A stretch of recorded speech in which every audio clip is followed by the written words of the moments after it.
Welcome to another episode of the Whiskey House Pub House. I'm your host, Dylan, and with me again is Liquor Boy. Hey. And today, because we're on a budget, before we go to Kentucky, we're covering some quality budget bourbon whiskeys. Roll the intro.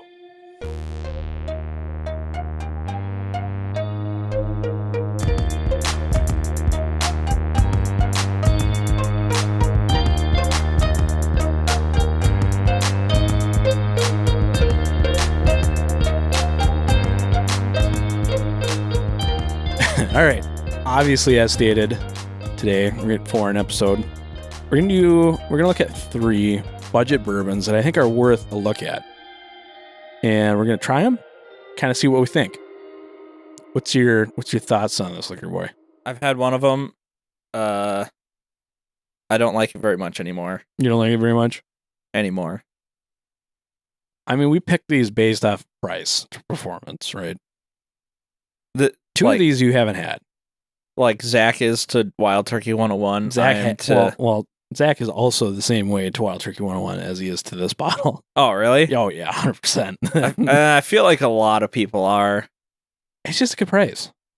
Anyways, the first bottle, we're just going to jump into it. The first bottle that we have is a new addition to my collection, and it was a little bit hard to find depending on the market you're in, but it is the Old Fitzgerald Prime bottle.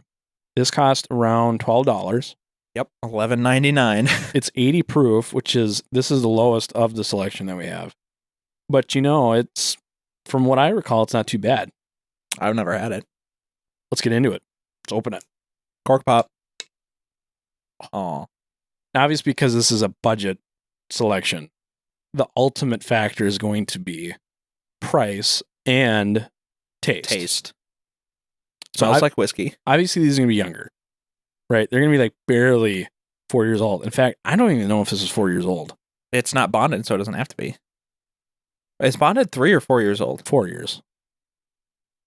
Bourbon is 3 years old.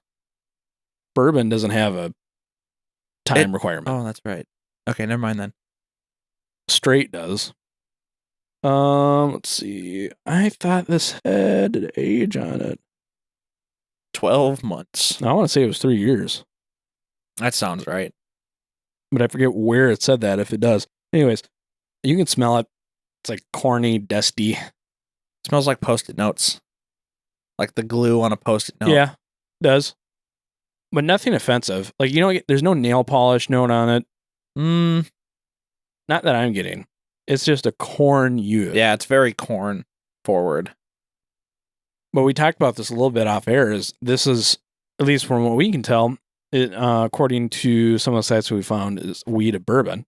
So it says 68% corn, 20% wheat, and 12% malted barley. Mm-hmm. I'm going to try it for the second time only. I've only had this one other time. Thin, but it's got good flavor. It's just sweet, honey. Corn. Really corny. Corn. But I have no complaints to it. I mean, context. This is like $12. Right. For a $7.50. That's pretty good. I mean, I wouldn't mind sipping on it. It's thin. It doesn't linger. No. But it's non-offensive. It's nice, sweet flavors. Mm-hmm. But that's it. Not too bad. It's just very... This is a Heaven Hill product now. Yeah. It used to be its own. The Fitzgerald distillery. Mine's blinking on that, but... Stitzelweller, yeah. But then it got bought up, I think, in the 90s. These were 83, and they were more of a squatty bottle, and they changed them. Yeah. Those go for decent money, and I've heard are pretty good. The old ones? Mm-hmm. All right, you don't have to finish it if you don't want to. There's a flavor right off the bat that I'm getting that I just cannot figure out what it is. I recognize it. It's like right there. I mean, it's just like a vanilla to me in the front. Yeah, I can't figure it out. Well, I mean, overall for $12, I think that's pretty good. I feel like you're not missing out on anything if you can't get this. Right. But I mean, I could totally see why this would be somebody's go-to at the same point. It's good enough that for $12, it makes sense. Yeah. I think I have other options over this first. You know, like even, I mean, we talked about, as an honorable mention, Fighting Cock, 103. That's also like 17, $18. Somewhere around there, yeah. So more. But like, what's 12? What's around that $12 mark? Dant? Really? It's like $13. That's Bottle and Bond. Evan Williams. Definitely like some Weller or Blanton's. Yeah, this is like $13 you can get this for. So cheap. Which one? This Old Fitz Prime. Yeah, it's stupid. Dirt. It's good though. Yeah. I mean, that's my thought on it. It's decent for the money. I wouldn't say no. No. Yeah. Cool. All right, this next one though. I have a little bit more higher hopes for this next one. What we got is Benchmark Top Floor 86 proof. Have you had any of the other ones before? Nope. No? You haven't had the full proof? The full proof, yeah. Oh, so you've had the full proof. Yeah. Okay. We've had 6 bottles of the full proof for like 8 months. But we just got back from Texas and we brought home every other one. Oh, did you? I guess. Yeah, we have all of them now. So we're going to have a Benchmark episode. Oh, yeah. I don't know. I guess when I was doing my research, I guess they have another one, a brown sugar one. I'm pretty sure it's flavored. Yeah. But it's a really cool label. I've never heard of anyone else knowing where they are or what they are, so I'll probably never see one, but that's, I guess, considered the only one that we don't have, but... Okay. None of these are corks, are they? No, none of them are corks. I mean, makes sense for... this one was... Oh, this one has a nose, though. Does? Like, it's much better. I feel like on the nose. Cherry? Yeah. It, to me, more of like a grapey yeah. Okay. pastry or jam. I can see the grape. I want to say we got this for 18. Okay. I think. I've never had the Benchmark 8 before. Oh, really? Yeah. It's... So I've heard that the top floor is the best out of the line, is what I've heard. I've heard that it's the worst. Really? Yeah. It's not what I've... Okay. What have you heard the best being? Foolproof. Oh, I have not heard that. Really? Nope. Where did you hear that from? I think Bourbon Junkies. The one I'm going off of is SLB Basement Bourbon Bar. So I like those guys, but Trenton, right? Trenton's got some weird, like... Fruit Loops and... No, well, he's just got some weird preferences and dislikes. He likes cast strength rye. He just likes cast strength. And I feel like that's why Full Proof is so high. Right. But I agree with him on that. I much rather enjoy cast strength, but also enjoy rye. To me, the Full more. Proof is just like is a corn like biscuit, or it's just cornbread on it. Never thought it's like that. So cornbready. This one has an actual developed nose to it, and it just smells good and pleasant. I've heard the bonded is actually the worst, is what I've heard. Maybe it was the bonded that I got that was 18. I honestly can't remember. We went to one Total Wine in where were we? Dallas, Texas. And they had all of them sitting on the shelf. The most expensive one was Full Proof at $19.99. And we cleared them out. Oh my goodness. Like all of them. But we're not like selling them, so it's fine. Okay, the people down in Texas get them all the time. They can deal with it. No, Yeah, I understand that viewpoint. All right, I'm gonna taste this. Ooh, maple. Oh my goodness, this is a lot better than the Old Fitz Prime. Wow. This really puts it in perspective. That is so smooth. I mean, compared to the Old Fitz. I don't pick up in any like spiky notes in the Old Fitz.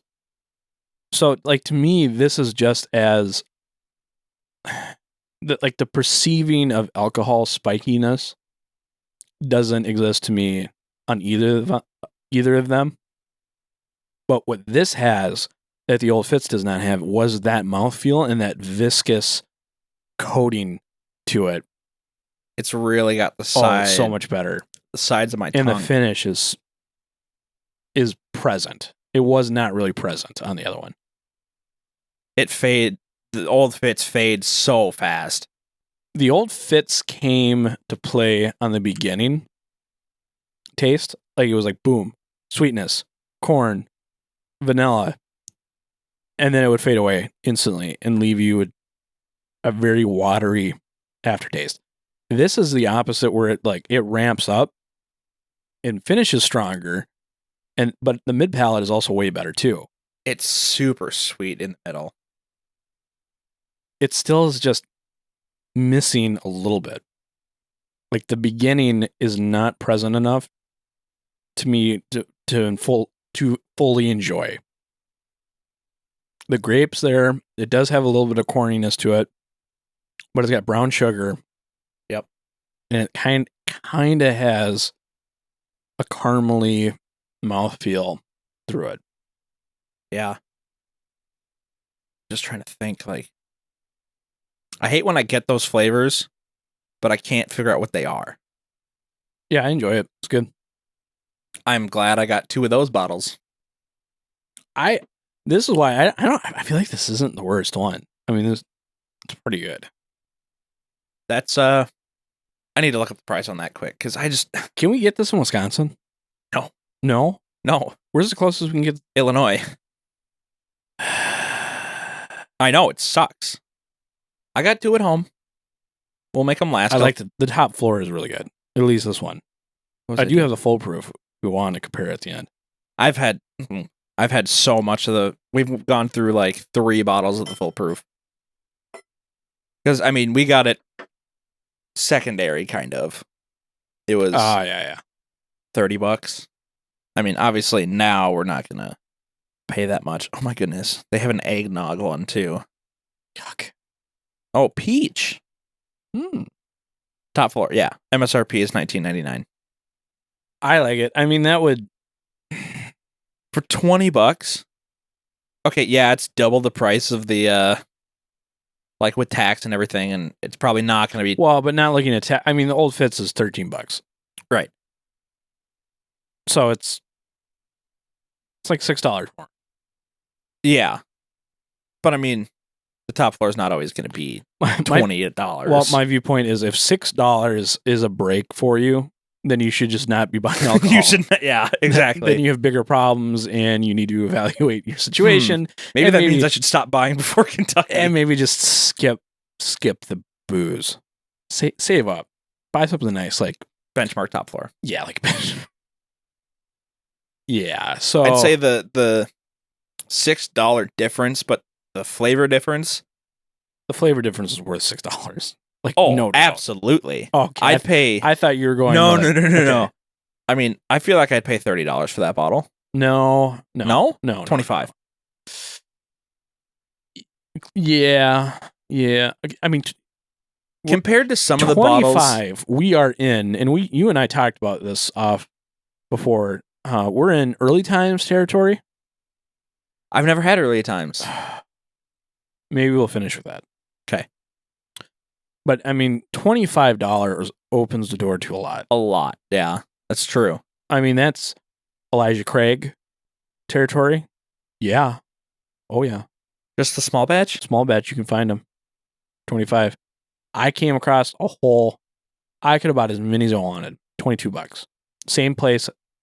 I found it for $19. Yep. Before. I've talked about this already. You can find it Yeah. For $25. Yeah, fine. I guess you're right. But I mean, also, that's Maker's territory. That's Wild Turkey 101 territory, some places. Yeah. Even the 86. The 86 would have been a good one to do, but the problem with the 86 is the 86 is only like a couple dollars less than the 101. So it's almost never mentioned because the price difference is meaningless. You know how many people I've talked to that don't even know there's an 86? Exactly. Like, the 101 is so much more popular because they're like, oh, it's 101 proof. Right. It's that much, or it's But it's $2 difference. There is Exactly. absolutely no point. Okay, maybe I should retract my statement, but it's good for what it is. You're bad and you should feel bad. Oh, whatever. I tell myself that every morning. I talk into the mirror.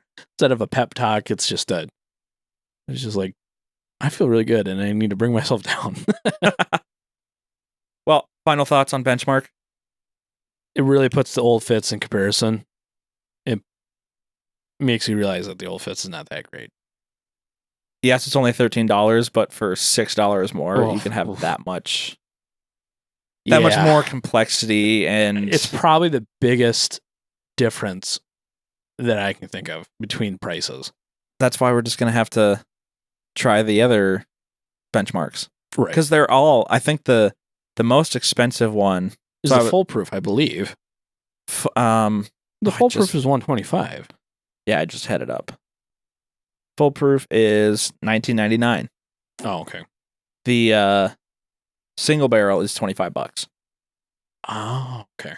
So I was wrong. The single barrel is the most expensive one. That's expensive. You'd have to save up a lot for that. $25. Yeah, I know. My bank account hasn't seen $25 in like 6 years. All right. Well, I've already opened it. You can't hear because it's another screw top. This caused a little bit of a discussion. We weren't quite sure what to do, but I think we came to the conclusion based off the price. And with this whole exercise being price oriented, the best value, once again, we have talked about it countless times, it is Evan Williams BIB. Can't get away from it. I mean, think of a different one. What else will we have? I don't know. Let us know, audience. What other one would you substitute? I mean, why? What's the price difference between Wild Turkey and this? Like $4. I mean, minimum 4 years, 100 proof. You can buy it in a 750. You can buy it in a liter. You can buy it in a 175. Do they make 2 liters? No. Oh. It's got a dustiness to it. Yeah, it smells classic. You should say corn dustiness to it, not like an old smell. But musty. I mean, there's nothing else. I don't know. We've done it so many times. We've done Evan Williams so many times. I've been re-editing some of the early episodes, and the Bourbon Trials, as big as a train wreck that was, listening back to it. Oh my goodness. The Bourbon Trials? The Bourbon Trials, as far as just recording and like the quality, but then also just like listening back to it, like, oh my goodness, this is terrible. So bad. I wasn't part of those. That was before my time. Yeah. I don't know if I should be happy or... I'll just say, congratulations. If you've listened to every episode, congratulations. You deserve a medal. You are amazing. Because it is not easy listening back to those to re-edit. But my point is, we talked about early times so often. It was so cheap. You could get the 175 for like under $20 at the time when I was looking at them. Of early times or Evan Williams? Evan Williams. It's so cheap. I will say, still one of my favorites in Coke. Like this and Coke to me doesn't get much better. For cheap mixers, yeah. Mm-hmm. But I think, I don't know. I'm kind of spoiled. My all-time favorite mixer is, for like whiskey Cokes, is Knob Creek.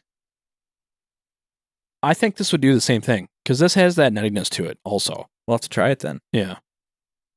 A Coke episode? A whiskey Coke? Break out your Stag Junior. Oh, no, I'm not doing that. It's so expensive and hard to find. Nah, it's fine. All right, let's taste this. I'll be honest. I think it's better. It's a different flavor. It is very, as far as in the terms of bourbon, it is very different. It's one of the most different flavors you can get in bourbon compared to Benchmark. Benchmark and Buffalo Trace has that very distinct Buffalo Trace note. Oh, yeah, absolutely. Where this is on the opposite end with Jim Beam as far as like a peanutty dustiness and corn. All I taste is pain and regret.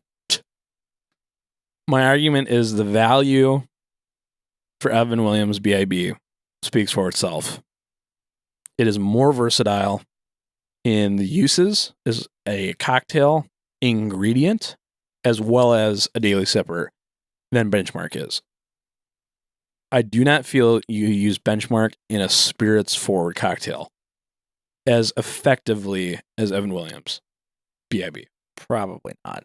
And for that reason, Evan Williams wins my vote out of these three as the superior budget whiskey. Yeah, you're right. The caveat I would say is I would definitely find times that I would rather have the Benchmark top floor, sipping neat, than this Evan Williams. Yeah, I think, I don't know, we're just going to have to put all the benchmarks together and see which one comes out. 100%.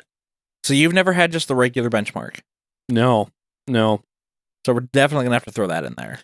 I'll be honest, like I never started out on cheap bourbons. I didn't either.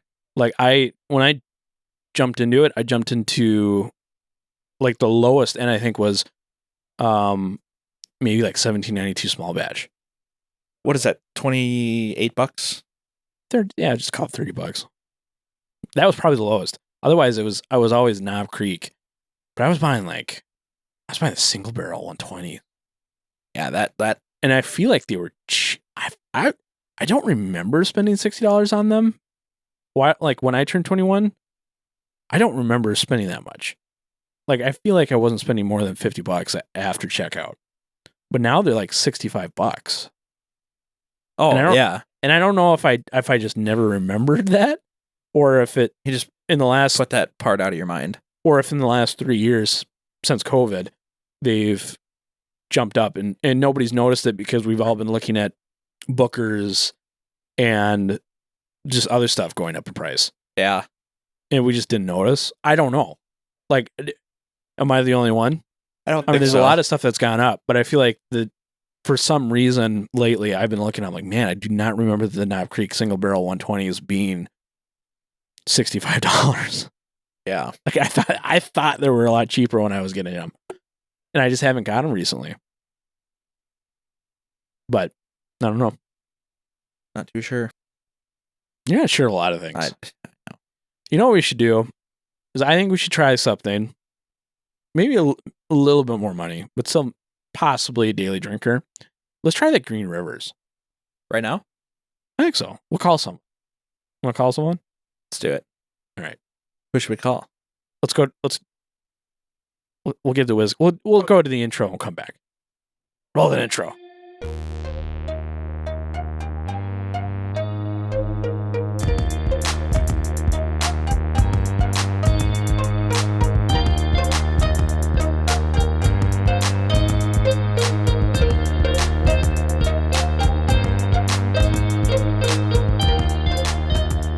All right, we're back from our break, and with us we have the Green River Kentucky Straight Wheated Bourbon. Oh, quiet. So this is kind of a new. This is kind of a big deal of a bottle. Like this is a big player in the affordable whiskey game. Quite literally a game. The game of life.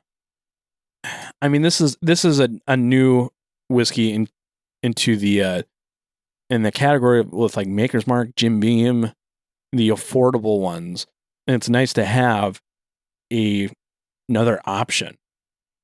You know what we should do is we should call Zach. Let's call Zach. Let's do it. All right. Beep, beep, beep, beep, beep, beep, beep, beep. Boop, boop, boop, boop, boop, boop. Hey, Dylan. Hey, Zach. How's it going? Hi, Zach. Hi, Con. So I don't know if I have to ask you because I haven't looked up the statute of limitations yet, but do you give consent to be recorded on the podcast? Like video? No voice. Oh, yeah, that's fine. All right. That's what I mean. I'm like, are we are you consenting to a new format?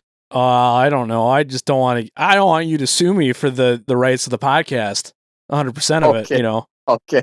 I mean, think of. Sure. I mean, we got this mic stand and that mic mic stand. Assets. We got assets at the wazoo. The adapter I'm using to record off of this phone call. Hey, but I have the handy box still, so I think that I have the rights to the handy. Oh crap! I didn't know that. We shouldn't have called them. Hang up. How's it going, Zach? Good. I was about to send you guys a Snapchat. We got done setting up. I got back to my hotel room, and I brought some whiskey, and I brought my Switch, and I plugged everything in. It's quite tranquil. And you're not gonna go out? No, I am. That's why I got like 10 minutes, and then I gotta leave. Oh, okay. But, what did you bring down with you? I brought Octomore. Oh, you brought the Octomore? Oh man. And then I brought a private burrow Elijah Craig that I got at Ace, which is all right. It's their 9-year. Oh, is it the 9-year one? 9-year? Yeah, I think I have that. It's good. It's not. I mean, it's hot. That's kind of what carries it for me. Is it's got some heat and it's pretty complex, but it doesn't quite meet the barrel proof standards. I think. How long has it been open? 2 weeks. Okay, I haven't come back to mine, but that's probably about as long as mine's been open. I haven't drank it today. But I drank it 2 nights ago, and yeah, I mean, I really do like it, but I think they were charging like $80 for it, and it's not worth the same. It's not worth the same, baby. I like it better than some of like the A expressions, because those A expressions are sometimes just way too mellow. Right. This tastes like a C, but like it just didn't have enough time in the oven. So let's, I guess if you want, let's quickly touch base on that. The new Elijah Craig. Oh, I guess. Well, my mom's outside my door. Okay. I might have to go. We'll see. All right. We'll wait, but yeah. Oh, they're over there. Hello. They're busy. All right.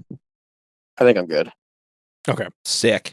So going back to the question, with a new Elijah Craig's being variable age statements, I don't know if you've seen much on that, but they're not going to be 12 years permanently anyways. Right. They're going to have a variable age statement. Like the new one is 11 years and either 5 months, I believe. Yep. Or 8 months. I forget exactly. But she's back. Sorry. Keep this on the podcast. Hello. Yeah. A fan. Okay. Yeah, I got my Switch and my whiskey. You want to see it real quick? All right. It was still on the cart. It's in that Black & Decker box. Oh, maybe Dad moved it in. Yeah. Yeah, you can have that. Okay. I think Dylan's recording me, for a podcast over the phone. Yeah. Do we have consent? No, you got consent for sure. Now I'm running out of time. I'm not. No, sorry. Holding. Okay. Mm-hmm. Tell them we said hi. They say hi. By the cool. Well, you don't want to get too cold because then it loses the flavor. Yeah. Okay. I'll see you later. Bye-bye. Yeah, we will. Is Indy coming by? Because we're going together, right? Okay. Okay, I'm good. All right. For real this time. For reals this time. So what are your thoughts on the Elijah Craig's having no longer the permanent 12-year age statement and going to be variable age statement? Yeah, I like having the time statement just because then it's a more fair comparison. I guess I just really want to know, as long as they keep it on like labeled on the bottle or look like look upable, like referenceable on the website. Mm-hmm. Kind of like how the Four Roses single barrels, they all have the code that you can look up and find the mash bill. I would like something like that, if not just the age straight up. Because the variable doesn't even necessarily mean it's going to be younger. It could be older. They could use just nominally older barrels. Probably not, but possible. I haven't tasted the new one yet to be like, definitively this is not as good as what it's supposed to be. Because we like them all. We like all of them. Right. But obviously some of them are nominally better than the others. So I haven't had one yet. And so until I have one that's significantly worse, I guess that's not as much of a concern. I really don't think it's gonna hinder their overall, definitely not their sales, and probably not my opinion of them. Yeah, I my thought on it, I guess, is we usually probably wait for reviews in the most part, and then like you're saying, we tend to gravitate towards the C batches, anyways. Right. So I guess that's what I've kind of done is just normally watch reviews, and the people that usually try it that I trust, if they say yay or nay, that's how I make the decision. But for a podcast format, I might have to get my hands on one of them for the listeners. Oh, for sure. I mean, we're eventually what we're going to become is like the Elijah Craig Barrel Proof Value podcast. It's going to be, are they still worth it? Is it still worth 70? Or insert new price here.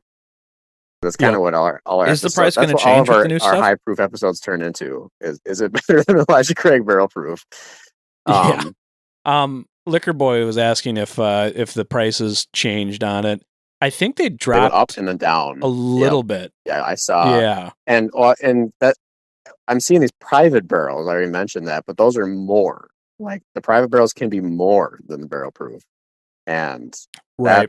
And if we want to talk about, I think a little bit of possible conspiracies, I feel like in some part the private barrel program has been responsible for some of the need to add variable age statements almost. Right.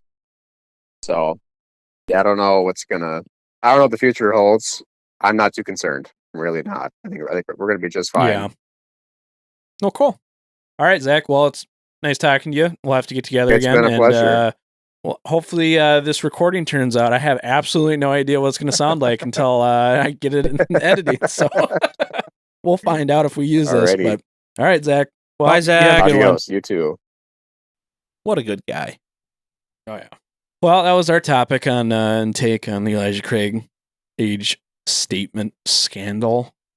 Scandal. What are your thoughts on the Green River coming back? I haven't tried it yet. Okay. Smells good. Yeah. Smells sweet. It tastes exactly how I would expect a permanent line that's affordable to taste like. What's the proof? 45%, 90. That's it? Yeah. It feels hot. Yeah, and I'm not sure what the age on it is. I would assume it's typical. 3-4 years. Yeah. No, sorry. Probably 5-6. Oh, yeah, I don't know what. I'm still on the topic of like cheap bourbons. So this is around $38. Okay. Obviously drastically more expensive to what we've been having. Right. But, this is something that someone's going to have probably daily on the average bar cart. Honestly, it makes me appreciate the cheaper stuff too. Oh, yeah. Like there's not a big difference between these. And I'm not saying the Green River's bad, because to me, this tastes how I kind of remember the same quality that Makers and some of those other ones are. It's not as smooth as a normal weeded would be for me. Like, I think Makers is significantly more mellow. Yeah. Okay. Yeah. Which I and honestly, if I had Makers, we wouldn't have been probably doing this affordable right thing. So we can't compare that. And we'll have to save it for another day. Well, this will lead to a conversation with this Green River weeded, I would say Maker's Mark, and then the new Bardstown Origin weeded. Mm-hmm. We'll have to get our hands on, because I thought I had that one, and apparently I didn't. Nope. I know where I can get one. Oh, yeah? Oh, Wisconsin? Yeah. Yeah. Okay. Obviously. Well, I'll have to go to Wisconsin and get that. And probably do a trio shootout between those. I think so. Figured out, but concluding thoughts on this episode. Cheap stuff isn't bad. No, cheap stuff's not bad. I would say let's do some honorable mentions. I think we mentioned the fighting cock. You can still find it. Early times if it's in your area. Old Granddad Bottle and Bond. Even the 114 I think is like $27. Becoming hard to find. That, and when you do find it, I've seen it upwards of $40. Yeah, that's not. It's sad. That's getting hard. I've seen them out in Wisconsin, but around here, I haven't seen them for under $35 in a couple months. Yeah, that's too bad. Which is unfortunate because last year, when I bought my first bottle of it, I got it for $14.99, and I drank the whole thing in a weekend. But that was also out in Wisconsin, so so it was okay to do that. Yeah. I mean, when in Wisconsin, I was more so going for the price, but Oh, my mistake. Yeah. Well, I am half Wisconsinite, so Italian and Wisconsin creates an interesting combination. I suppose. Half New York, half. I think you just say half New York, half Wisconsin, half Italian. No. No, I'm not. No. Just half New York, half Wisconsin, Fractions. I fraction good. I'm 1.5% or I mean, pretty much any heritage brand staple. I mean, like the Four Roses standard one is around the $20 range. Is good. There's a lot, but those are just the honorable mentions I think that we were thinking of. Does High West have a weeded? No, it does not. Oh, Zach. Playing Zelda with his whiskey. Yep. Well, I think that's going to do it on this episode of the Whiskey House Pub House. Please give us a follow on Spotify or wherever you get your podcasts. It does help us out. Follow us on Instagram, Whiskey House Pub House Instagram. And if you got any suggestions or for reviews or full-length podcasts or questions, you can send us a message on our email at whiskeyhousepubhouse@gmail.com or send us a direct message on our Instagram. Thanks for listening. That's probably more likely to get some traction. All right. Thanks for listening to this episode.